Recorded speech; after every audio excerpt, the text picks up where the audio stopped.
got so much more.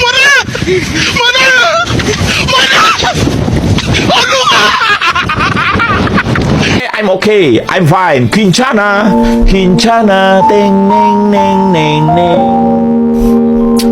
Ku menahan rasa sakit, rasa sakit. Are you ready, kids? Aye, aye, Captain! I can't hear you. Aye, aye, Captain! Oh! Fucking design on right now. Break it down, bring it back, make it clap. I got 3 old thoughts, new guap, where that thing, bitches on my line, and you know Hai, Assalamualaikum warahmatullahi wabarakatuh.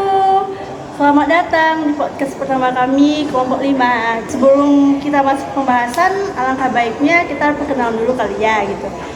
Dengan saya, Amira Putri Cia, dan rekan-rekan saya. Boleh silakan? Nama aku Aldenisha sebagai host berdua dengan Amel. Dan kita mempunyai 2 narasumber. Aku Saudi. Aku Anggi. Oke, baiklah, di podcast kali ini kita akan membahas topik yang sangat menarik nih di kalangan mahasiswa, yaitu topik tentang Manajemen waktu. Nah gitu. Oke, jadi sebelum kita membahas tentang topik manajemen waktu, jadi teman-teman tuh tahu nggak apa itu manajemen waktu gitu? Nah, manajemen waktu itu merupakan cara untuk membuat waktu terkendali sehingga kegiatan yang kalian lakukan itu dapat efektif dan produktif. Nah, sekarang teman-teman udah tahu kan apa itu manajemen waktu gitu kan? Nah, jadi sekarang ini kita udah ngundang nih 2 narasumber yang sangat-sangat bisa dibilang sibuk lah gitu dalam mengikuti organisasi ataupun kepanitiaan yang ada di Sosiologi. Nah, jadi kita memiliki beberapa pertanyaan nih tentang manajemen waktu yang akan kita tanyakan kepada 2 narasumber kita ini. Oke, boleh perkenalan dulu Anggi? Nama saya Anggi Brenda dari Prodi Sosiologi. Nah, jadi gini kan Anggi, di pembahasan kita kali ini tentang manajemen waktu nih. Kan Anggi sebagai mahasiswa sosiologi itu kan lumayan sibuk kan dengan tugasnya, dengan organisasinya gitu. Jadi pertanyaan aku sekarang nih, bagaimana cara Anggi itu mengatur waktu dan menyelesaikan beberapa tugas sekaligus dengan organisasi gitu. Boleh dijawab Anggi? Cara saya mengatasi manajemen waktu itu ya bisa dengan membuat skala prioritas. Kita buat prioritas apa yang harus diutamakan. Jadi apa kegiatan-kegiatan yang kita buat itu, apa tugas-tugas yang kita buat itu semuanya sudah tertata dengan rapi. Jadi kita tinggal mengerjakan saja. Jadi kita sudah tahu apa yang harus kita kerjakan dulu dan apa yang harus kita dulukan dalam mengerjakan tugas-tugas tersebut. Jadi itu sih dari saya kalau untuk manajemen waktu sih. Jadi kita semuanya bisa selesai mengerjakan tugas-tugas mana yang harus didahulukan. Oke, baiklah. Oke, bagaimana tanggapan dari Selvi tentang bagaimana cara mengatur waktu antara mengerjakan tugas dan mengikuti kegiatan-kegiatan gitu ya? Mungkin sebelumnya boleh perkenalkan diri dulu. Baik, saya Selvi dari Prodi Jurusan Sosiologi. Kalau menurut saya biasanya terlebih dahulu itu kepada tugas yang lebih penting. Berdasarkan data tugasnya. Selain itu juga berusaha untuk tidak menunda tugas, apalagi tugas itu terlebih dari 1 untuk matkul. Nah, kan tadi kita udah mendengar nih jawaban dari 2 narasumber kita. Bisa disimpulkan bahwa cara mereka untuk membagi waktunya antara tugas dengan kegiatan di kuliah tuh yang intinya itu mereka menentukan skala prioritas mana tugas yang lebih penting yang emang harus dikerjakan dahulu gitu. Nah, lagi kita nggak cuma satu pertanyaan nih buat narasumber kita gitu. Ada selanjutnya pertanyaannya tuh kayak nih, aku nanya nih kepada kalian berdua, apa saja alat yang kalian gunakan untuk manajemen waktu itu gitu.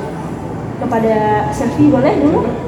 Ya biasanya sih mencatat-catat di kalender atau di note HP agar tugas itu tidak tertinggal atau biasanya untuk sebagai pengingat agar tidak terlupakan tugasnya. Selain itu juga agar tidak terlewatkan tugas yang telah diberikan.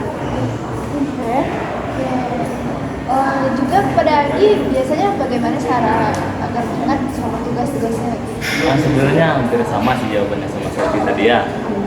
Kita bisa membuat timeline dan dari skala prioritas tadi kan udah tahu juga apa yang harus didahulukan. Jadi Sekarang mulai dari yang terpenting enggak. Sekarang ada tuh kita kayak ada namanya Stino gitu kita Jadi tempel di dinding. Iya itu kan timeline. Ya, berarti kan selain di HP bisa juga ditempel di dinding, di kamar. Jadi kalau bangun tidur ingat. gitu ya. Oke, kita bisa timeline itu sesuai dari skala prioritas kita yang tadi sesuai dengan jawaban saya yang di jawaban pertama tadi ya. Kita susun timeline sesuai dengan skala prioritas kita. Jadi kita bisa mengerjakan apa yang seharusnya kita kerjakan terlebih dahulu. Oke. Nah, jadi bisa teman-teman simpulkan kan alat yang mereka gunakan buat pengingat tugas gitu bisa dari notes AP gitu, terus jadi alarm gitu, terus juga ada tuh namanya sticky note gitu kan, bisa ditempel di dinding. Jadi kayak pas kalian bangun tidur pun kalian ingat tugas gitu. Oke, nah aku mau nanya nih ke Selfie, bagaimana cara Selfie mengatur waktu antara ngerjain tugas dan mengikuti kegiatan-kegiatan di kuliah ataupun masuk ke organisasi itu bagaimana mengaturnya? Saya kan jarang masuk organisasi, jadi saya lebih fokus pada tugas untuk kuliah. Oke, berarti Selfie mungkin kurang tertarik untuk mengikuti kegiatan atau organisasi di kuliah ya? Nah, jadi kan Anggi kan bisa dibilang sibuk kan ya gitu. Nah, jadi gimana cara Anggi tuh mengatasi waktu Anggi buat belajar terus kayak sosial gitu. Sedangkan kita kan ada acara juga nih di SOS gitu. Nah dalam acara itu kita pasti ada rapatnya gitu. Sedangkan tugas kita tuh udah lumayan gitu kan. Gimana cara Anggi bagi-baginya gitu? Untuk mengatur jadwal antara belajar artinya tugas kuliah ya. Tugas kuliah itu kan sebenarnya nomor satu ya. Jadi seandainya kalau ada tugas-tugas di luar tugas kuliah tuh kayak intinya saling koordinasi aja sih, saling koordinasi antara misalnya kayak di kementerian koordinasi aja sama peneliti yang lain. Kalau sebenarnya lagi ada tugas yang memang harus dikerjakan gitu kan. Jadi kan dari skala prioritas tadi kan sudah tahu juga mana yang harus diprioritaskan. Jadi intinya saling koordinasi aja sih. Nah, terus yang paling aku sekarang kayak gini loh, kayak bisa kayak gini kan, kalau kan dalam organisasi kepolisian itu kan misalnya Anggi jadi sekretaris dan disuruh bikin LPJ, sedangkan tugas LPJ itu harus dikumpulin besok sama tugas dikumpulin besok. Apa yang Anggi lakuin? Yang mana yang Anggi kerjain duluan gitu? Sedangkan itu deadline-nya kedua-duanya hari Tuhan juga gitu. Gimana cara Anggi ngatasinya? Yang mana harus Anggi prioritaskan gitu? Yang diprioritaskan tetap gimana pun tetap tugas kuliah ya, walaupun bukan berarti memungkiri kalau yang tugas di kepanitiaan itu nggak penting, bukan kayak gitu ya. Tapi kan di kepanitiaan itu bukan hanya satu orang, tapi terdiri beberapa orang ya. Jadi bisa kita koordinasi, minta pertolongan, minta bantuan yang lain. Seandainya memang kita sudah memang ada hal yang harus kita kerjakan yang lainnya di luar tugas kepanitiaan, jadi kita bisa koordinasi aja lagi sama teman-teman yang lain di dalam kepanitiaan. Jadi Anggi ini suka begadang gitu dalam ngerjain tugas ataupun ngerjain apapun tugas dari kepanitiaan? Tergantung situasional, pasti diusahakan semaksimal mungkin sih. Oke, baiklah. Berarti keren ya partisipasinya dalam kepanitiaan, dalam perkuliahan juga bisa dibilang nih seimbang ya. Iya, kayak 50-50 nggak sih gitu kan? Ya. 50, berarti bagus. Nah, gitu kan. Kan teman-teman udah denger nih dari beberapa pertanyaan yang kita kasih ke narasumber kita nih. Nah, pertanyaan terakhir tuh, nah apa yang kalian rasakan setelah kalian menerapkan manajemen waktu dengan efektif gitu? Apa yang kalian rasakan gitu? Pernah misalkan? Setelah menerapkan manajemen waktu ya, mungkin lebih merasa teratur aja sih.